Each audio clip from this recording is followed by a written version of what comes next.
மக்கள் சக்தி எம்பிக்களின் சம்பளம் தொடர்பில் வெளியான தகவல். தேசிய மக்கள் சக்தியின் நாடாளுமன்ற உறுப்பினர்கள் எவரும் சம்பளம் பெற்றுக்கொள்ளப் போவதில்லை என கடற்தொழில் மற்றும் நீரியல் வள பிரதி அமைச்சர் ரத்ன கமகே தெரிவித்தார். அக்மீமமான பிரதேசத்தில் இடம்பெற்ற மக்கள் சந்திப்பின் போதே அவர் இதனை கூறினார். மேலும் தேசிய மக்கள் சக்தியின் மக்கள் பிரதிநிதிகள் சம்பளம் பெற்றுக்கொண்டு சேவையாற்றுவதில்லை. ஜனாதிபதி, பிரதமர், அமைச்சர்கள், பிரதி அமைச்சர்கள் மற்றும் நாடாளுமன்ற உறுப்பினர்களின் சம்பளங்கள் பொது நிதியில் வைப்பிலிடப்படும் என்றும் தெரிவித்தார். படகு கவிழ்ந்ததில் தந்தையும் மகளும் மாயம். நீர்கொழும்பு முன்னக்கரை குளம்பகுதியில் படகு ஒன்று விபத்துக்குள்ளானதில் இருவர் நீரில் மூழ்கி காணாமல் போயுள்ளனர். இந்த விபத்து இன்று காலை இடம்பெற்றுள்ளதாக போலீசார் தெரிவித்தனர். 7 பேர் நீரில் மூழ்கியுள்ளனர். அவர்களில் 5 பேர் காப்பாற்றப்பட்டுள்ளனர். 50 வயதுடைய தந்தையும் 20 வயதுடைய மகளும் நீரில் மூழ்கி காணாமல் போயுள்ளதாக போலீசார் தெரிவிக்கின்றனர். உயிர் பிழைத்த 5 பேரில் 2 மருத்துவமனையில் சிகிச்சை பெற்று வருகின்றனர். காணாமல் போன இருவரையும் தேடும் நடவடிக்கைகள் முன்னெடுக்கப்பட்டு வருவதாக போலீசார் தெரிவித்தனர். உயர்தர பரீட்சைக்கு தோற்றவுள்ளோருக்கு வடக்கு ஆளுநர் வெளியிட்ட செய்தி. நாளை ஆரம்பமாகவுள்ள 2024ஆம் ஆண்டுக்கான உயர்தர பரீட்சைக்கு தோற்றவுள்ள மாணவர்களுக்கு வடக்கு மாகாண ஆளுநர் ந. வேதநாயகன் வாழ்த்துக்களை தெரிவித்துள்ளார். கல்வி பயணத்தில் முக்கியமான மைல்கல்லான கல்வி பொதுத்தராதர உயர்தர பரீட்சையை எழுதும் அனைத்து மாணவர்களும் வெற்றியடைய உளமாற வாழ்த்துவதாக அவர் வெளியிட்ட செய்தியில் குறிப்பிடப்பட்டுள்ளது.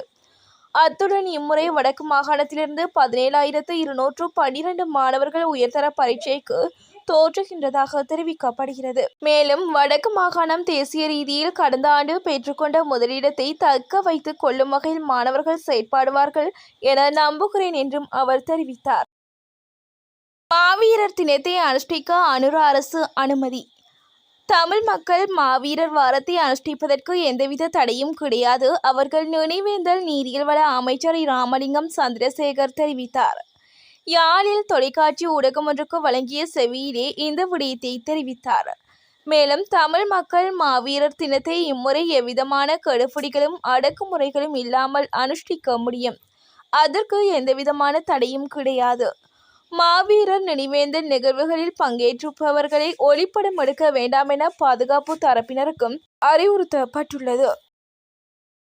புதிய அரசாங்கத்தில் அமைச்சர்களுக்கான வாகனங்கள். அமைச்சரவை மற்றும் பிரதி அமைச்சர்கள் முந்தைய அரசாங்கத்தில் அமைச்சர்கள் பயன்படுத்திய உத்தியோகபூர்வ வாகனங்களை பயன்படுத்துவார்கள் என்று அறிவிக்கப்பட்டுள்ளது. ஏனைய அனைத்து அரசாங்க நாடாளுமன்ற உறுப்பினர்களுக்கும் உத்தியோகபூர்வ சொகுசு அல்லாத எரிபொருள் திறன் கொண்ட வாகனம் வழங்கப்படும் என்று அரசாங்கம் மீண்டும் அறிவித்துள்ளது. அதன்படி அனைத்து 159 அரசாங்க நாடாளுமன்ற ஒவ்வொருவருக்கும் ஏதாவது ஒரு அதிகாரப்பூர்வ வாகனம் இருக்கும். அமைச்சர்கள் மற்றும் பிரதி அமைச்சர்கள் தமது அமைச்சுக்களை மேற்பார்வையிட்ட முன்னே அமைச்சர்களுக்கு அந்தந்த அமைச்சுக்களால் ஒதுக்கப்பட்ட வாகனங்கள் பயன்படுத்தப்படும் என தெரிவிக்கப்பட்டுள்ளது. நாட்டு மக்களுக்கு போலீசார் விடுத்துள்ள எச்சரிக்கை. பாடசாலை விடுமுறை காலங்களில் சுற்றுலா செல்வதில் மிகவும் அவதானமாக இருக்குமாறு போலீஸ் ஊடக பேச்சாளர் பிரதி போலீஸ் மா அதிபர் நிகால் தல்துவ தெரிவித்துள்ளார். வாகனம் ஓட்டும் போது, சுற்றுலா செல்லும் போது, பழக்கமில்லாத நீர்த்தேக்கங்களில் நீராடும் போதும் கவனமாக இருக்க வேண்டும் என அவர் குறிப்பிட்டார். சிறு பிள்ளைகள் தொடர்பில் மிகவும் கவனமாக இருக்க வேண்டும் என பெற்றோர்களிடம் கேட்டுக்கொண்டுள்ளார். குறிப்பாக சிறுவர்கள் குளிக்கும் போது ஆபத்தான இடங்களை தெரிவு செய்வதை தவிர்க்குமாறும் போலீஸ் ஊடக பேச்சாளர் தெரிவித்தார். கடந்த 48 மணி நேரத்தில் 120 பேர் வரை பலி. கடந்த 48 மணி நேரத்தில் இஸ்ரேல் நடத்திய வான்வெளி தாக்குதலில் 120 பலஸ்தீனியர்கள் கொல்லப்பட்டுள்ளதாக சர்வதேச ஊடகங்கள் செய்தி வெளியிட்டுள்ளன.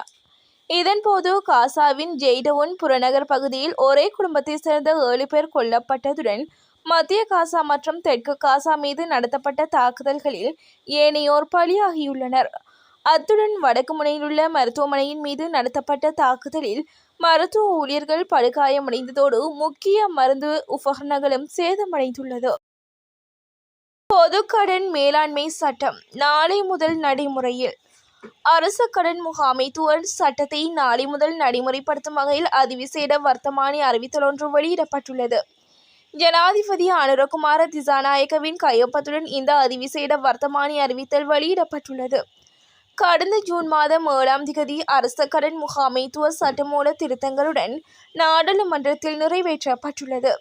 இந்த சட்டமூலத்தில் அரசாங்க சார்பில் கடன் பெறுதல் மற்றும் கடன் வழங்குதல், பொது கடன் வழங்குதல், கடன் முகாமைத்துவ அலுவலகம் அமைத்தல் ஆகிய பணிகள் உள்ளடக்கப்பட்டுள்ளன.